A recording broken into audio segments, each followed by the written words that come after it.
minutos. Vamos voltar a conversar ao vivo agora com o professor doutor Alexandre Naime Barbosa, chefe da infectologista da Unesp e consultor para a Covid-19 da Associação Médica Brasileira, da Sociedade Brasileira de Infectologia.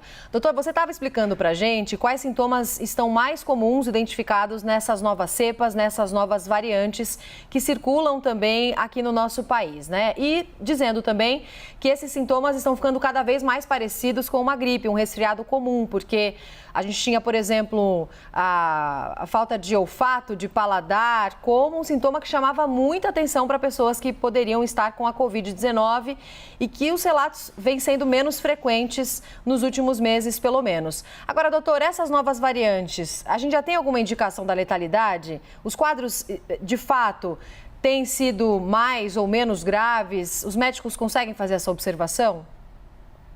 Então, Roberto, o que a gente sabe, o que nós temos de publicado, né, é em relação à variante alfa, a variante britânica, em que houve num estudo naquela grave fase que Londres passou no finalzinho de dezembro, na virada do ano, que até precisou fazer lockdown no Natal em Londres naquela época, que em comparação dos pacientes internados, havia uma maior gravidade em relação aos pacientes com a variante alfa.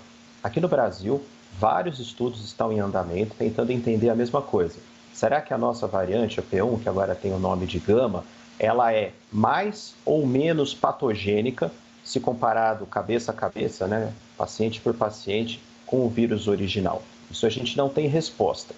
A grande onda de pacientes internados que nós tivemos e que a Índia teve também, ela foi causada por uma característica dessas variantes de atenção, a maior transmissibilidade. Se eu tenho maior chance de transmissibilidade, como eu expliquei, a variante Delta indiana 97% mais do que o vírus original e a P1 nossa, a gama, 38%, eu vou ter mais pessoas que podem adoecer, mais pessoas que podem precisar de hospitalização e, consequentemente, mais óbito.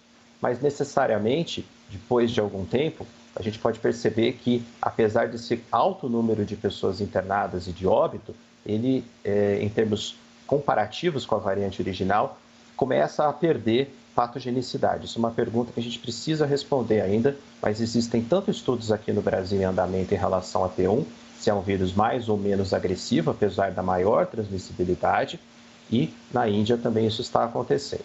Então, essas variantes trazem um grande desafio, porque, per si, elas já são muito mais transmissíveis e ainda nós temos que entender outras características, principalmente se é um vírus mais ou menos perigoso em relação à doença mais grave. Pois é, doutor Alexandre, o Centro